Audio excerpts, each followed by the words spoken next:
Sa Northern Samar, usa ka konsel sa Barangay Aguada, lungsod sa Rosario, ang gidunggam sa mga daghang higayon nga misangpot sa kamatayon ini.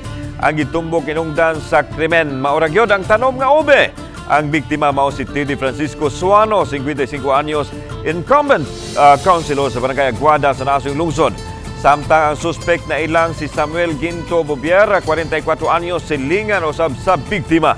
Sa report gikan sa Northern Samar Provincial Police Office, nahitabo ang krimen pasado alas 10 sa Disyembre 25 sa sulod sa balay sa biktima.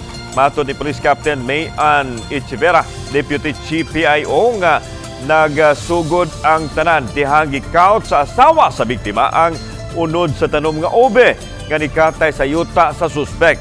Giluto kini o gikaon sa ilang Noche Buena apan gikasuko di ay kini sa suspect. Hinungdan nga dihang nagkasugat sila sa biktima sa kalsada, gidunggab niya kini apan nakadagan silang balay o gisundan og didto na niya naabtan og gidunggab.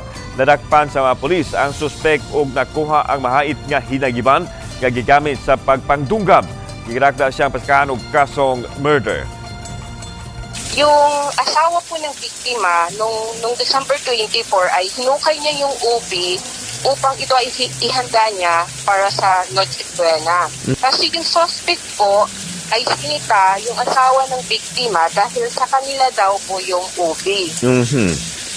Sinabihan naman po ng asawa ng biktima na sa kanila yon kasi sila yung nagtanim nun.